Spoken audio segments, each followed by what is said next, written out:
Hi everyone, thank you for joining me today. My name is Rachel Salinas. I am the Associate Director of International Admissions at Indiana University. Today I'll be presenting on U.S. University Athletics and Scholarship Eligibility. And please feel free to ask any questions through the chat during this webinar. I'll also have plenty of time once I'm done to answer any questions that you have at the end. So we'll go ahead and get started.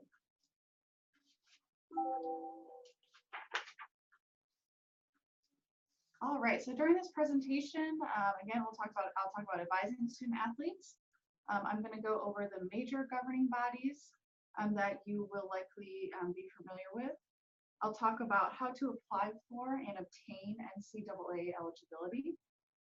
And I'll also talk through the do's and don'ts of amateurism, which is required for NCAA eligibility. I'll talk through the timelines you want to keep in mind as a student athlete, both on the athletics and the admission side. And finally, I'll talk through resources you should be using to help you through the process of becoming a student athlete.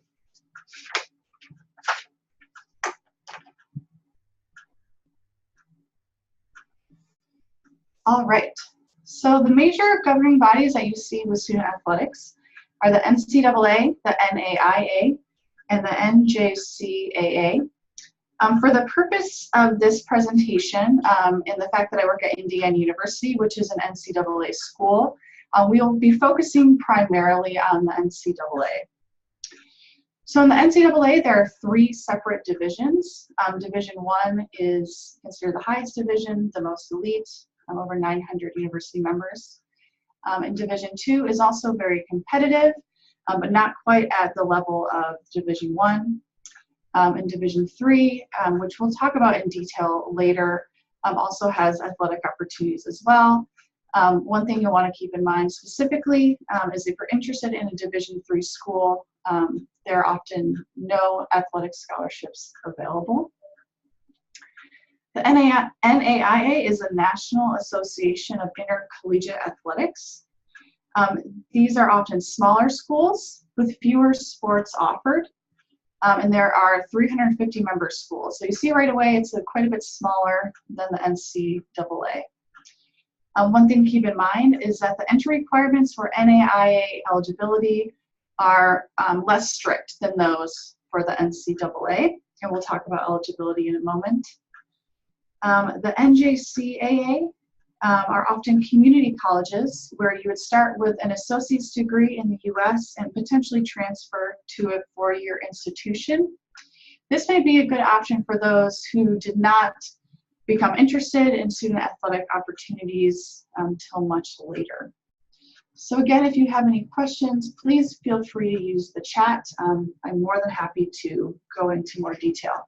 But these are the three major governing bodies that you will often hear of in the United States, and we'll go into detail in a moment.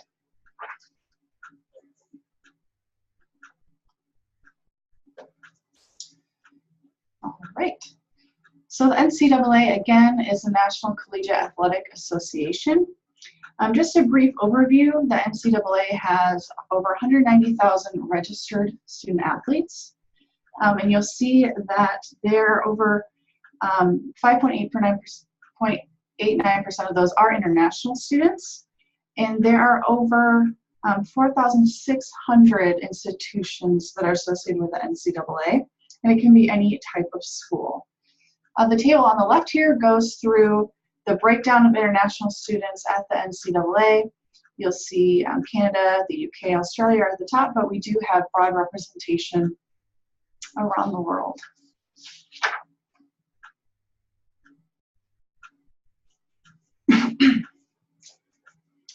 The NCAA offers 24 different sports. You'll see them here in this slide. And three separate divisions, again, going back to the NCAA Division 1, Division 2, and Division 3. As you're looking at schools and looking specifically at the sport that you're interested in, it's very important that you are looking at what sports are offered You'll notice that there are some sports not included on this list, for example, rugby or equestrian sports.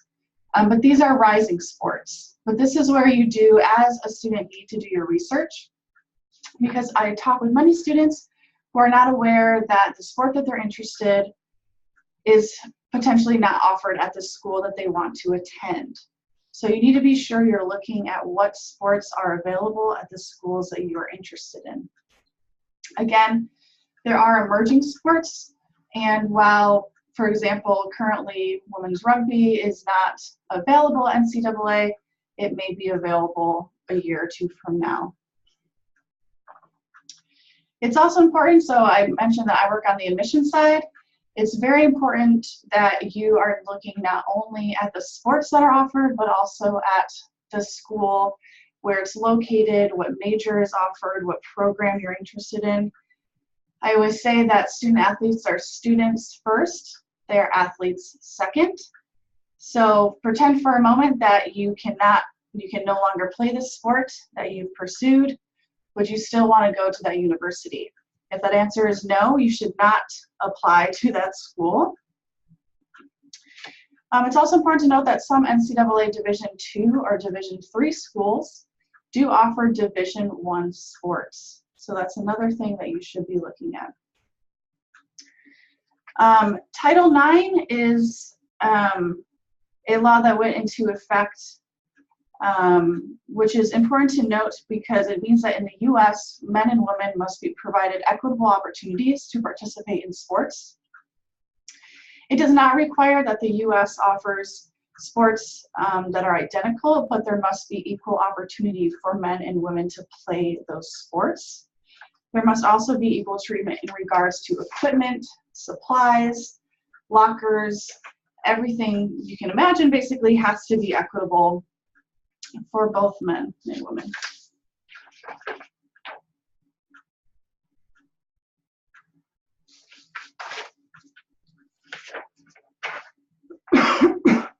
All right, so here I'm going to go through NCAA Division I. This is a little bit more detailed on the average enrollment that you'll see at an NCAA Division school, about 13,000. An NCAA Division I school has an average number of 18 sports offered and 26 national championships.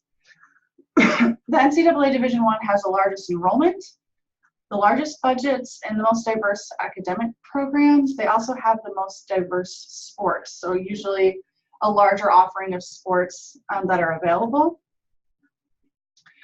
It's important to note that when you're looking at sports, you are considering both the athletics process, but also the admissions process.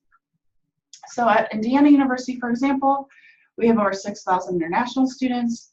We have many student athletes, and we have to work with the compliance office to make sure that students are NCAA eligible, but they're also eligible for admission. So it's important to note that when you're looking at different schools, you're considering the requirements that are needed as a student athlete and also for the admission requirements.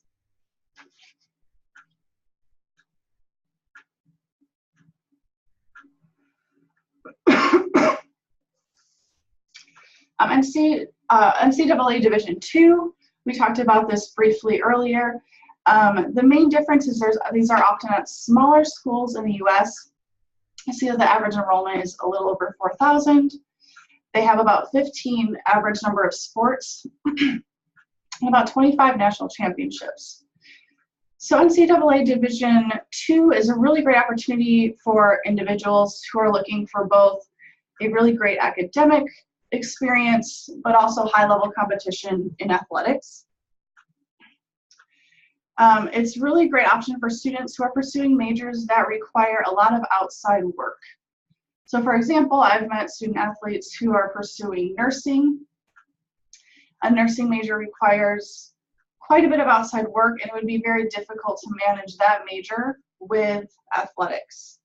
So for those of you who are thinking about majors that would require a lot of additional outside of the classroom work, you may want to consider an NCAA Division II.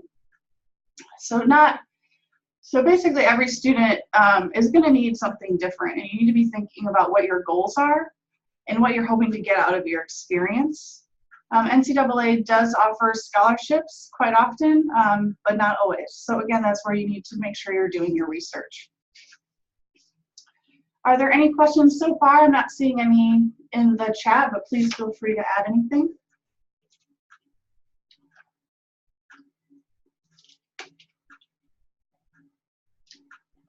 All right. NCAA Division 3. This is really a great option for students who are focused on academic success, but there are no athletic scholarships available through NCAA Division 3. This is a good option for students who are focused on academics, but they still want that meaningful athletic opportunity.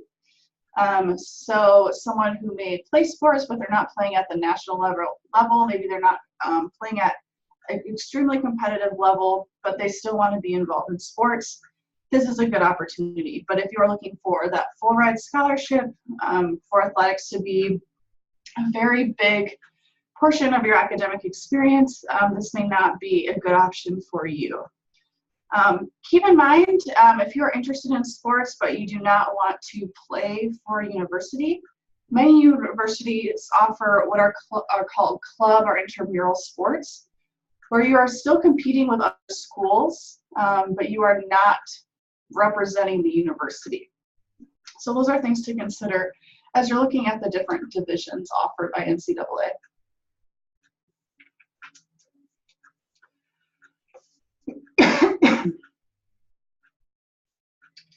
So there are different eligibility requirements between the NCAA, the NAIA, and the NJCAA.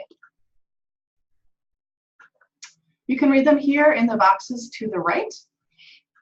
The NCAA, for example, you have to have taken 16 core courses within 4 years. And you have to have at least a GPA of 2.3 out of 4.0. And there is a sliding scale, so we'll talk a little bit more about that, but the SAT or ACT is also required, and you need to make sure that if you are getting a 2.3 GPA, you need to be getting a higher SAT or ACT score than you would if you had a 4.0 GPA. You'll notice here that the requirements are quite limited for eligibility. It's just talking about core courses, but often admission requirements and standards will be different for the university you're applying to.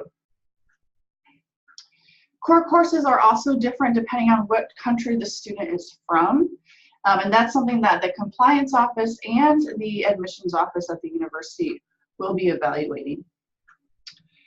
All right, for the NAIA, you need a minimum GPA of 2.0, so you're seeing that it's a little bit lower than an NCAA, and you need a minimum of an 18 on the ACT or an 860 on the SAT. The NJCAA, there is no minimum passing SAT score. Again, going back to the fact that scholarships are not always available through this governing body. So this is just a brief overview of the eligibility requirements. As a student athlete, these are not you cannot equate this to eligibility requirements for university admission, so make sure to keep that in mind.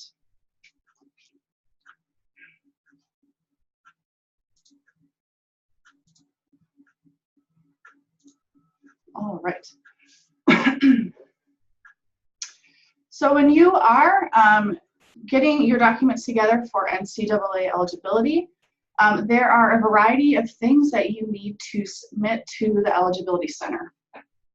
The Eligibility Center will need your email address, your demographic information, your education history, your coursework, and an athletic resume.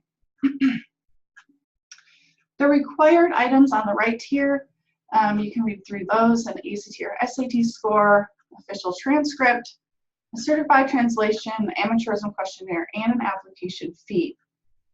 So again, going back to the fact that NCAA eligibility is not the same as admission requirements to the university you are applying to. So for example, I work at Indiana University. And at Indiana University, international schools need to demonstrate English proficiency. English proficiency is not required for NCAA eligibility. So for example, if you are NCAA eligible, but you did not take the TOEFL, the IELTS, or some other indicator of English proficiency, you may not be admitted to a university. So it's important when you're looking at the required items for eligibility purposes as an athlete, you also need to be paying attention to the requirements set by the university you're hoping to play for. Some schools, for example, do not require the ACT or SAT, but you would need that for NCAA eligibility. So again, making sure to be looking at required items for NCAA eligibility and requirements for the university you're hoping to play for.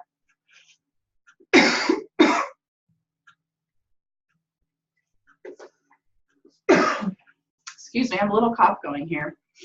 All right, so NCAA registration. So this is where a compliance office at a university plays a very large role. So when you register for the NCAA, the compliance officer at a university will have access to your information. Once a coach notifies the compliance officer that they want to recruit a student, they will ask for an academic profile. So they may ask to ask if you have sent in your documents. They may ask what the compliance office is still waiting on. The compliance officer is the one who will add you to an institutional request list. So basically, if a coach is interested in you, if they want you to come to the university, they will put you on an institutional request list. So please keep in mind, when you're submitting documentation for eligibility, that is not going directly to a coach. That is going to the compliance office at a university, and they are liaising with the individual coach that you may be working with.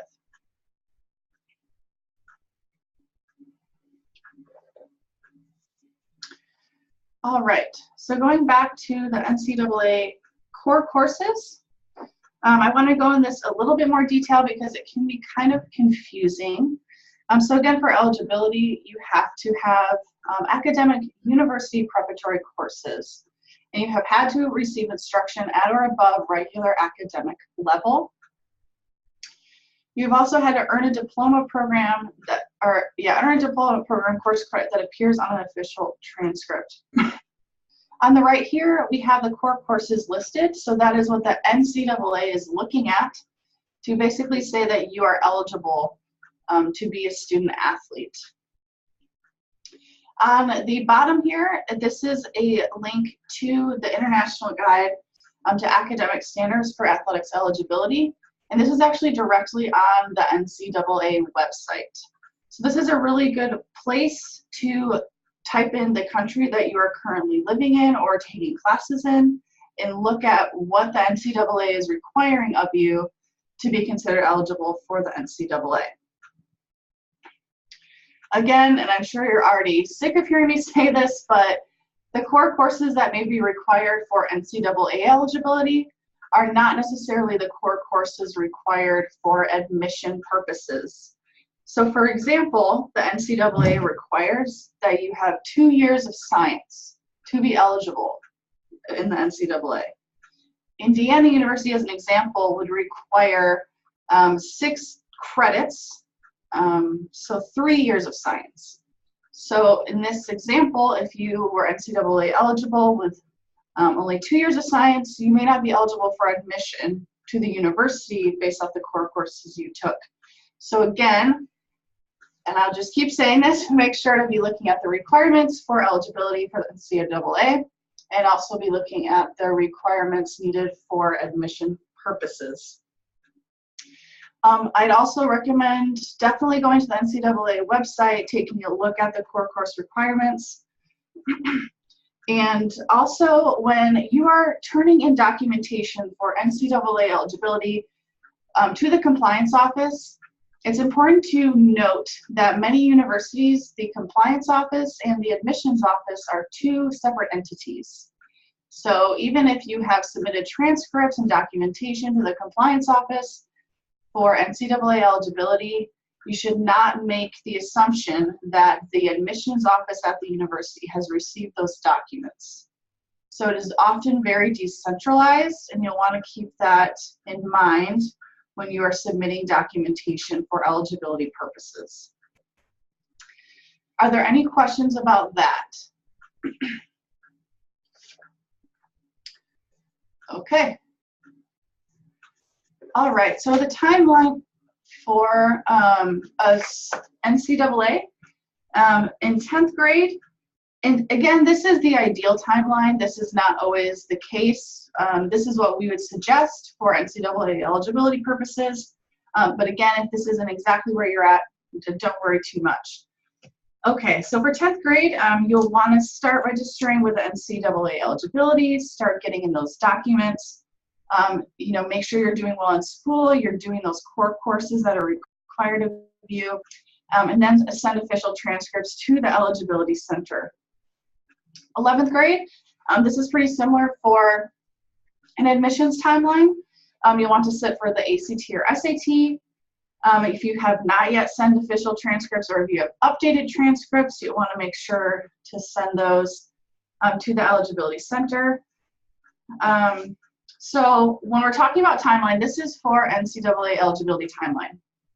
You may or may not know that in the US, the admissions timelines for universities are very decentralized. So you may have heard of early decision, early action, regular decision, and those are different timelines and priority dates that are set by universities in the United States.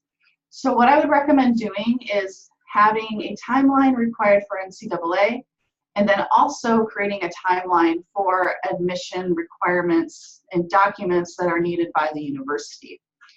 So those are two separate timelines, so you want to keep that in mind. It looks like I received a question in the chat.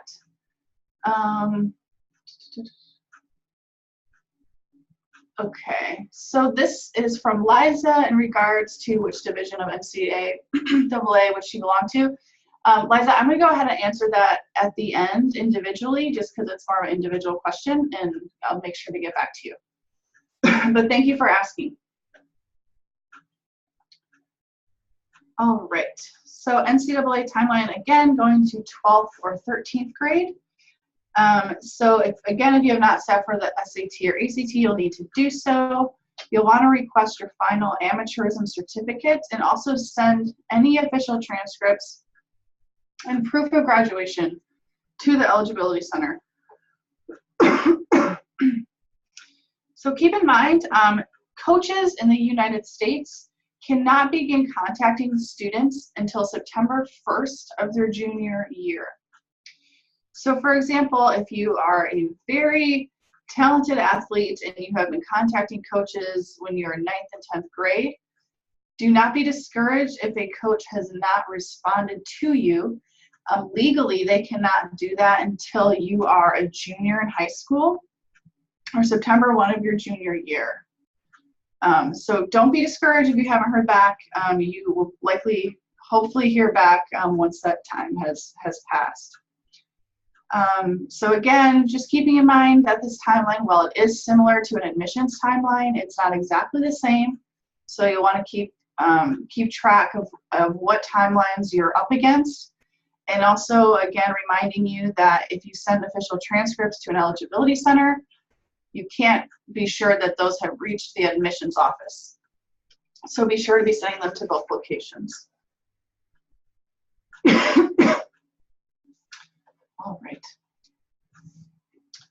So for amateurism, the dues of amateurism, so again, this is a requirement of NCAA eligibility that you are an amateur athlete. So what you want to do is save all documents that you have, and you want to consult with the NCAA institution coach or compliance office regarding any benefits that you have received. You do not want to sign up for or accept benefits from an agent. You do not want to accept payment from a professional team in excess of expenses. So for example, if there are travel expenses or lodging expenses, that is usually okay. but anything regarding prize money or training payments would make you ineligible because you would not be an amateur athlete. So you want to be keeping this in mind. And this is a great question to be reaching out to the compliance office at a university about if you have any questions. All right.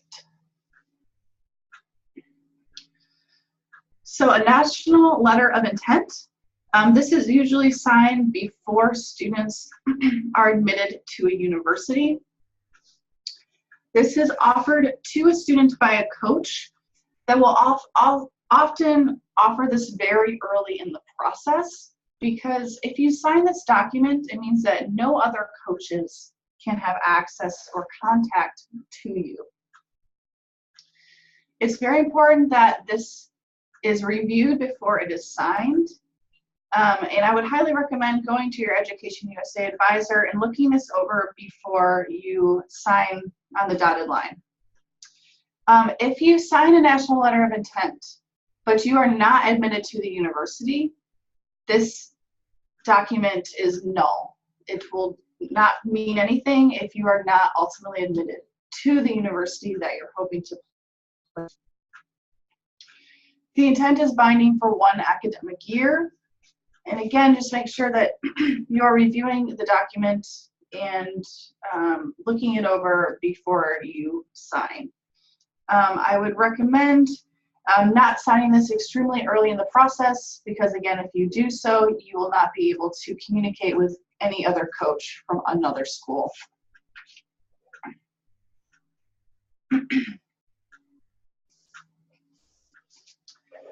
All right, so scholarships. So as I mentioned, NCAA Division I and sometimes Division II offers full scholarships for student athletes. This is something that you would be communicated with about with the coach if a full athletic scholarship or partial athletic scholarship are offered to you. A full athletic scholarship includes all expenses, so tuition and fees, room and board, books, and cost of attendance. But please, when you're looking at scholarship awards, you need to make sure you're reading the entire award. For example, some scholarship awards will pay for tuition and fees. They will not cover room and board, so where you are living. They will not cover books, and they will not cover a cost of attendance, or what's also known as miscellaneous expenses. So again, you need to make sure you're doing your research. You are not signing anything until you know what your scholarship award amount is, and if it covers all expenses or only partial expenses.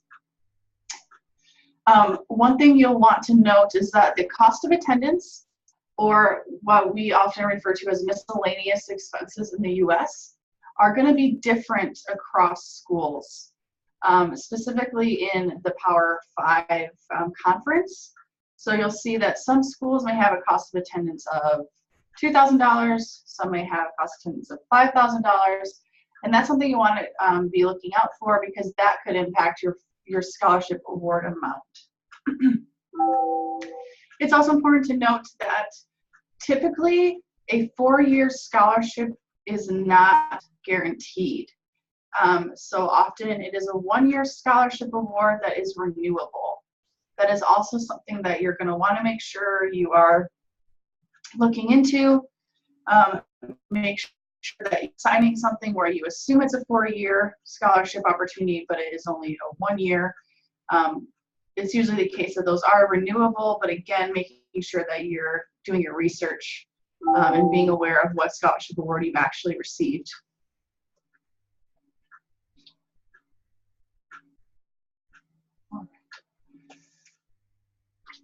So I'm not going to talk about this too much. All I really want to note is that scouting of student athletes is not done by the admissions office at a university or the compliance office at a university. So while an athletic department may identify a student as a talented student athlete, the admissions office is in no way impacted by that. So an admissions office, they see you as a student. They don't see you as, you know, a very talented student athlete or even a student athlete. We're really looking at your credentials and how you're performing as a student.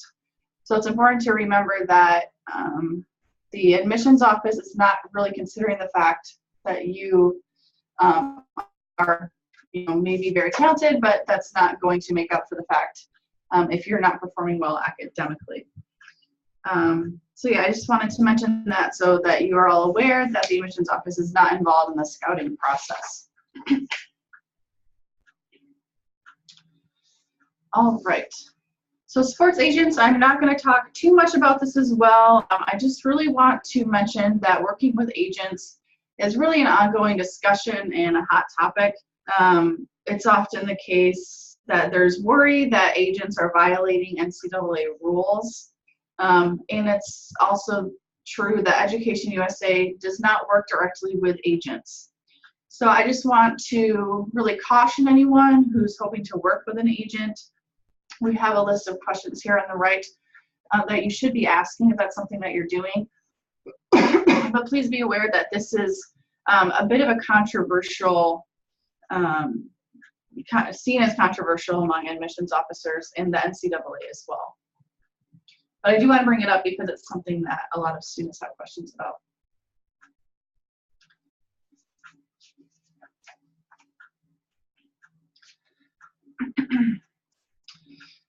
So again, going back to the student part of the student athletes, it is really important when you're looking at schools to not only be contacting a coach in a compliance office, but be contacting an admissions office, talking to them about the university, if it's going to be a good fit for you, what are the requirements for admission. You want to make sure that it's a good fit for you not only academically, or not only as an athlete, but academically as well. And this list here are just things you should consider creating or providing the compliance office.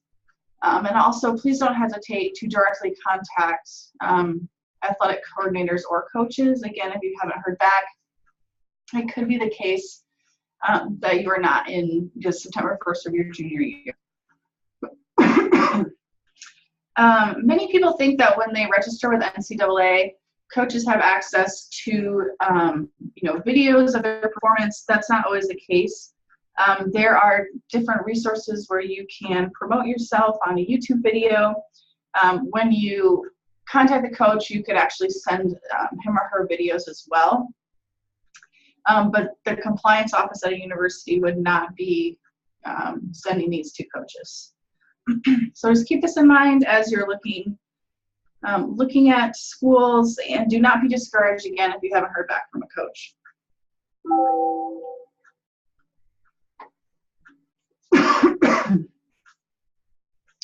So you want to make sure to be realistic about your opportunities and your athletic ability. It's very important that you know, you're applying to schools and reaching out to coaches where you know that you could potentially be admitted or recruited. You want to become familiar with the Eligibility Center and Timeline. So again, the NCAA website. Make sure that you're looking at that quite often for updates, looking at the timeline if there's any changes, and always looking at the timeline for admission to a university. Please remember that sports are not the primary reason to go to a university. If you want to study psychology and you want to play lacrosse, and this school you're interested has lacrosse, but they don't offer a psychology's major, it's probably not going to be a good fit for you. If you like a big city and the school you're interested in playing for is in a small town, again, you may not be happy there and ultimately not successful. So you need to be keeping a variety of factors in mind. So for student athletes, these are just really my recommendation. Make sure to use your EducationUSA Advising Center as a resource. Register with Eligibility Centers as soon as possible. Again, NCAA, NAIA, NJCAA, they all have really extensive websites with fantastic information, letting you know about the different colleges or universities with your sport. So make sure to use that as a resource. Email coaches at colleges that you're interested in. Again, coaches may contact individual athletes, but as international athletes, you are at a slight disadvantage because you may not be on campus, you may not have that face-to-face interaction with a coach. It's often the case that you would need to initiate that first contact. If you know coaches or friends who are already in the U.S. on athletic scholarships, make sure to reach out to them. I was never a student athlete, so there are definitely things that I'm unaware of or couldn't answer for you. But if you do know anyone, maybe someone who's used the EducationUSA Center in the past and is currently an athletic scholarship, definitely reach out to them and ask about their experiences. Follow up on every leader suggestion. So if you do hear from a coach, make sure to follow up and be persistent. So if you have not heard from someone, please be sure to keep reaching out, especially if you are younger or you're not quite in your junior year of high school. And here are some online resources that can be really helpful as you're navigating this process. The Eligibility Center for all the different, for NCAA, NJCAA, NAIA, and athleticscholarships.net is really helpful with scholarship opportunities. This is a good place to get started and to find some really valuable information. All right, so that is actually it for me. I got a couple more questions. Someone asked, what about sports medical insurance? Does NCAA scholarship cover it? Again, I think that would go back to if you are receiving a full or partial scholarship, but that would be something that you'd want to ask if you are awarded a scholarship, if the sports medical insurance is covered. I can't say that it would definitely be covered in every scholarship award. Are there any other questions?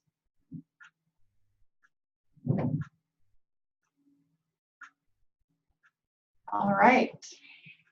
Well, I'm not seeing any other questions come up in the chat. Liza, I will follow up and email you with the question that you asked me, but I'll just leave chat open for one more minute. If you do have any questions, please feel free to type in the message and I'll reply. And if you need to contact me directly, please let your EducationUSA advisor know that. And you're more than welcome to email me, and I'd love to answer any questions that you may have. But good luck as you look for schools and go through this process. I know it can be pretty overwhelming, so I'm definitely more than happy to help with any questions that you have. Thanks all.